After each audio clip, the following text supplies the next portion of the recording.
Hi everyone, welcome back to my vlog again. Ngasi di Tharoi Thongba utke Tharoi se Imphal thongdui na teko Gujarat ta Baroda thongdui ne pujarak pare Tharoi se khoi yamba se Tharoi am pa me ba aduna poro ona porak pane aduga ngari se moine ne Amazon da che le me do ngari se khara pi e ba da ina masi haw ga de ne ne khanbasda adum bo haw le me ngari se ma haw le thajadana aduna mayam mapan da leiba ko khoi Manipur gi mapan da leiba ngari tharak te kolok te habigi awaba le roi Amazon dagi adom chain bayai masi ngari se thajadana hawle me masi review tawning ba habidi haw baza la ne na ado yam hawle me do ai pa ju pa khatla bani picture picpas da lawraga khogi ising hada wada loin mang khadra na ado bu yam phazna intact ta su leiba mai se am hawram me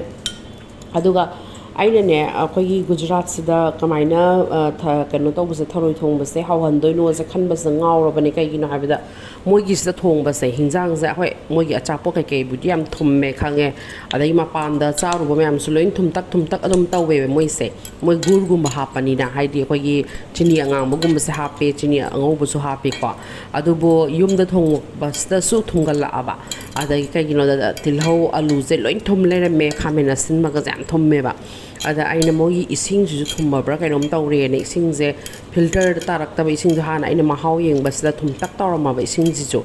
masidi ising gi effect ne na aduga ising jina ne phi shu budi ku phazam tawtho e ba koi pan thok pado tawe ba aduga tawba kan sta aina masidi kana ponte na Tharoi Thongba da morok se ekta phazana thae tranga kun mu thak salle khara morok se sahan ba hawi dra Tharoi se masa gi zum thaza bane ba Tharoi khoi ge dai Tharoi gumba soibung gum se to meta sagan bane ba ala Tharoi je phalan sahan lage na da khoi na ma da ina hange ba mai morok si bu sa za la khang de di hapsan gre na ina mana masi Gujarati morok se am sa bani ko thaza da na ha ai ja amuk su pakhala ba yam sara dra sa ba ngam roi dra angang su sa ba ngam roi dra khol le dra kan ga sum pakhat jara ba ise adai di aina kamain taw gi habda akhoi morok se phazan tawre do pakhat na ise sok kai tawrage na sok sida ko tilong ju thak tre kai no tilong du na muthuma adina maroi mapang Manipur dagi porak pamyam do adagi akhoi kano da jira khara adagi kano coriander khara sugai bado tawraga ko adumai na phazana kano ina sok tawrage khalle duga aina iromba matam da su mathel gumba khoi mana masing gum se am hap tre hotel da tawrak pagi type to oina tawrage na hotel da i hap te na khoi alu kharaga adagi kano se akhoi takhelagi maru se si kharaga hapaga dang phutle Tharoi duga su samjan da ba na phuchan na re aduga phazana lon thoe aduga ina sok se tawrage na hangam thau khara sahalle kitang warm oirakpa matam du da jira za thadare jira za thadara ka da ngasai gi kano se akhoi maroi mapang kano nakupi napakpi adagi tejpata ko adagi kano akhoi kariba sa maroi simyang se phazana ngawre ba ko habidi khara ngaw tak tawraga dumaina taw matam sida Tharoi je sai irom me ki ba Tharoi se adu phazana dum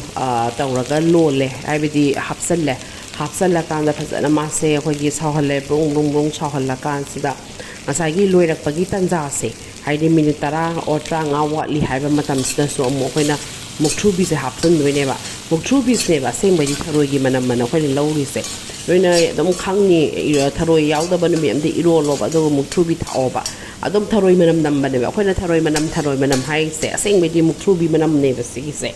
aduna mukthu bi ja thak ta de dum Tharoi manam nam ba ne ba nang na icham cham de irol tar su aduga adumaina tawraga ai se irol laga sok se tawre sok se taw loira kanda ke hani ngasai gi kano se akhoi gi mukthu bi se hapsalle mukthu bi su am fresh oira medum aduga Tharoi se thajadana fresh oe ba haidi khoina la ido poni pan de Imphal da tholak pani